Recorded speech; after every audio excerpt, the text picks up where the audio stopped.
Então esse é o som do inglês que tu acha mais desafiador pro brasileiro, o TH? O TH, tem TH, o R e o H. O R. O R e o H são difíceis. Me traz aqui uns exemplos desse que você acha que é mais desafiador pro Vamos brasileiro. lá. Restroom, né? Restroom.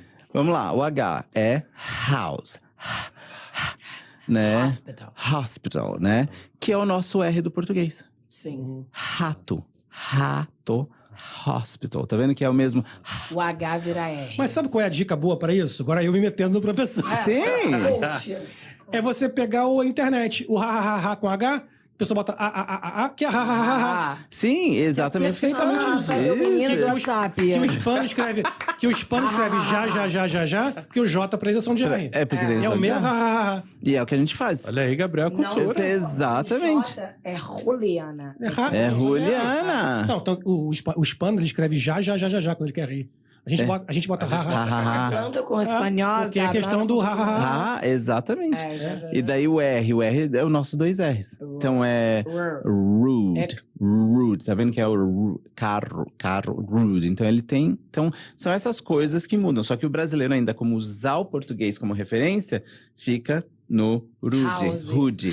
Rude, isso é rude. Não, em vez do rude. O meu pai, por exemplo, ele tá aqui no chat, é um exemplo. O meu pai tem dificuldade de fazer o R. Eu falo, ele fala igual porta, pai. Mas ele não consegue nem falar o porta. Fala porta, pai. Aí ele fala porta. O máximo que ele vai do R. Ele não vai do R, que enrolar. Então, eu acho que imagino, cara, eu vendo ele, que ele não consegue falar nem em português. Então, eu imagino que seja muito difícil mesmo pra muita gente conseguir enrolar essa língua aí. Eu lembro que eu ia pro Starbucks e ficava ouvindo as pessoas pedirem para eu decorar, para eu não falar errado. Então, eu sabia quais eram as frases que a pessoa pedia. Então, can I have? I would like. E o que ela respondia, for you to go. Então, eu ficava prestando atenção no ida e volta. E na pronúncia de cada um. E cada um chegava com uma pronúncia diferente. Então, o smoothie, você vê pelo T, pela língua, e o smoothie, você já sabe o que é. Pessoal que tá assistindo aí, esse é o segredo do inglês. Eu lembro, a linguinha, o TH, a linguinha no dente. Então, north, south, smoothie.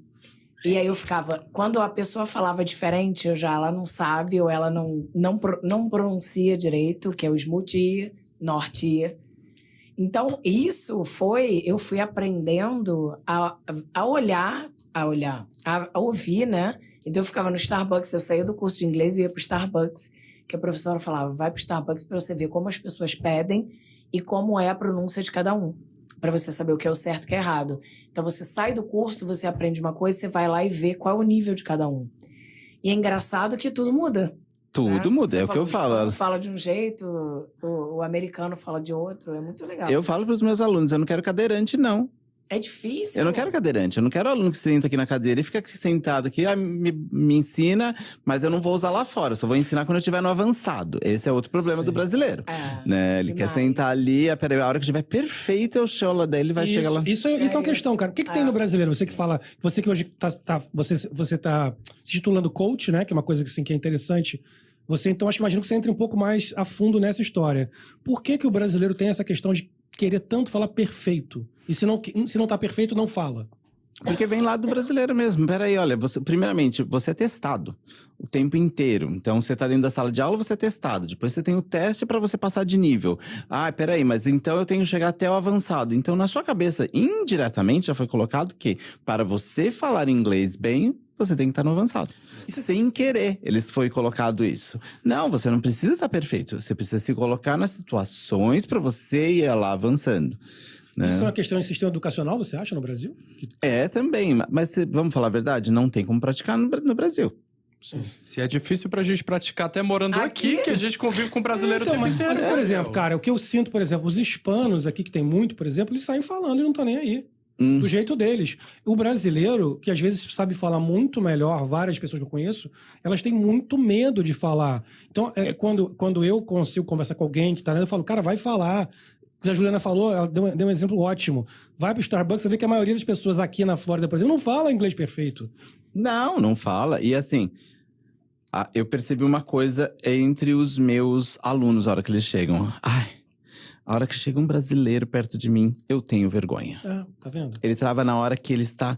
Teve uma das minhas alunas que ela tem um namorado americano, ela tem amigos americanos. O dia que ela chegou na aula, ela suava. Ela travou porque só tinha brasileiro dentro da sala de aula. Tá vendo, cara? Ou seja, ela mesma estava pensando que as pessoas estavam julgando ela. Então, o problema não é O inglês. o inglês. O problema é Mindset. mindset. Vocês não acham que o brasileiro julga mais do que o americano? Eu O acho. americano, por exemplo, se você vai no Starbucks e você pede errado, ele vai te entender e você vai conseguir fazer o seu pedido. Só que se você tá com um brasileiro e você erra, ele te julga muito mais. Não só pelo inglês, mas te julga por tudo. Aqui o brasileiro te julga por muitas coisas. Pelo seu trabalho, pelo seu inglês. É aquele negócio, você tem que pensar assim. Ninguém paga minhas contas. Boa. E Boa. 30, eu falo do que é a regra dos 33%. What? Dale, Titi. What? Vai lá, vai lá. Afinal, eu sou engenheiro mecatrônico, eu gosto de números, né? Da estatística. 33%. Adoro estatística. 33% vai gostar, 33% não vai gostar e os outros 33% tá nem aí Tô com você. cagando. Então, você já tá na vantagem, 66% já gostou. Então, Mas não você pensa no que os outros acha falam. que o cara, ele sabe que você é brasileiro, sabe que você tem uma pronúncia diferente, e na cabeça você já acha que ele tá te julgando. Então, se eu começar a falar inglês com você e eu falar alguma coisa errado, a gente acha que ele tá te julgando e ele também, por eles serem brasileiros e sabem que você é fluente Eu já ou tive não. esse feeling. E qual que é o problema?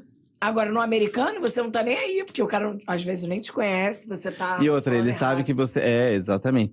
Não, e aí o problema tá onde? Não tá no Na gente. brasileiro, tá, o problema tá em você. Gente, Você que tá sofrendo com uma coisa que não vai fazer a mínima diferença, tá bom. E assim, mudar aquelas coisas.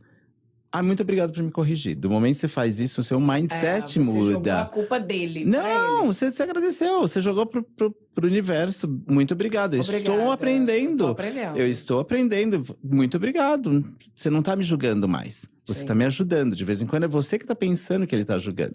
Ah. E é mais assim, ele tá às tentando te vezes ele nem ajudar. tá, mas a não tua tá, cabeça mas na tá sua ali, cabeça. ó. Ah. Assim, a gente acha tão bonitinho, né? Quando o americano fala português todo cagado. E a gente acha mais barato, né? Pô, que fofo, falando em português. Tu fala tão bem, cara. Parabéns. Cocinha. Né? Eu acho tão bonito. Né? Cocinha. O fato de você falar uma outra língua é uma coisa tão diferente já é tão além, cara. Eu acho tão legal aqui a gente poder falar inglês e arranhar no espanhol. E a gente poder falar que mesmo que errado... Pô, espanhol, por exemplo, a gente não se preocupa, né? A gente sai falando Nossa, espanhol errado e a gente não tá nem aí. Dá uma blada e vai manda bem. embora. Mas com o inglês... Tu vê, no meu caso, meu espanhol... Porra, que eu tô longe de saber falar espanhol perfeito. Eu fui aprendendo aqui e tal. Mas como eu tinha um amigo venezuelano e eu falava muito com ele, eu aprendi ao contrário. Eu aprendi primeiro a pronúncia e não as palavras. Então hoje, quando eu falo com as pessoas, acho que minha pronúncia sai legal. E eu enrolo pra caramba, cara. Enrolo pra cacete. Porque a pronúncia sai boa, e às vezes as palavras mesmo eu não sei um monte, mas o cara, você fala espanhol bem, eu falo nada, só que eu tô pronunciando ok. Eu acho que é isso que passa, né? E talvez você esteja fazendo o quê? Você tá usando a entonação certa, Isso, né? isso.